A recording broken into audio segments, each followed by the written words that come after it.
Hey guys, this is Michael. So, had a chance to take the M3 CS out on track at the firm.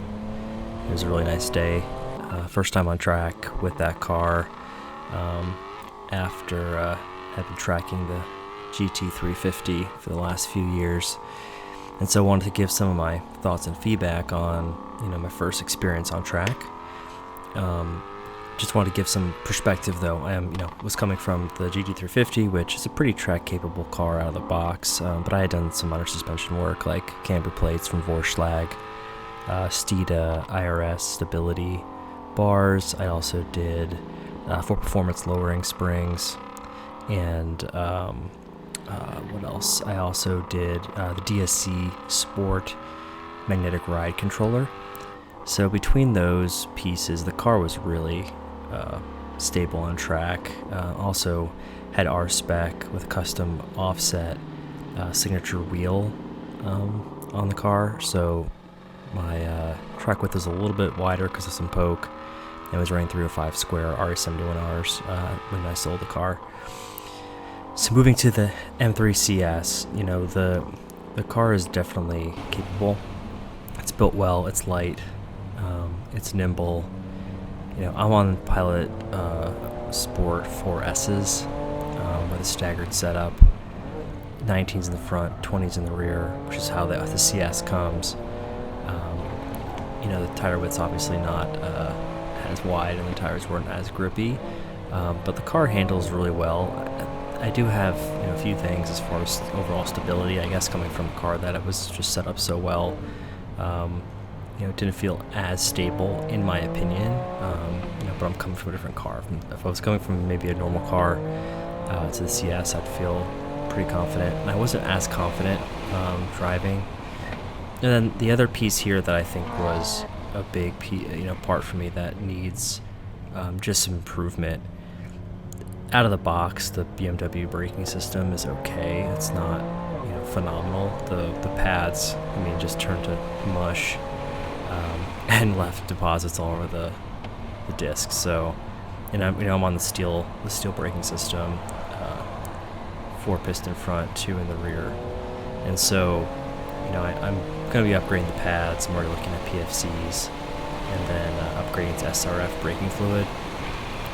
I don't think it was as much the braking fluid as it was just the pads, the brakes themselves, just not being up for the challenge.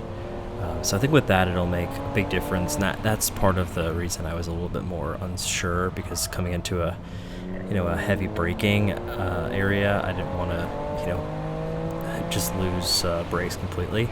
And then that was greatly affecting my entry speed into a corner and my overall confidence, and I was a little bit shook, I think, at some of those corners, just because the brakes were getting a little bit torn up. So that's my one thing with the CS.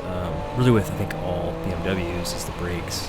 The pads are just not good from factory, which blows my mind for an M car to have something like that, but it is what it is. And again, I'm comparing that to my GT350, which had the Brembo brake system which were 6 pistons in the front, 4 in the rear, and the Sport Brembo pads that were on there were phenomenal. I tore through a bunch of track days of daily driving without any issues or fade. So, I'm comparing something that, I think in 2 different leagues, even though some people may say not, but I think it is. But the car is really capable. It was fun. It's got a lot of torque.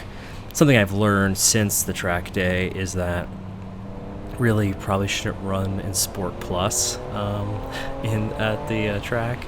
It just has way too much torque coming out of a corner, especially for those tires. I was lighting them up, and then with the MDM traction mode,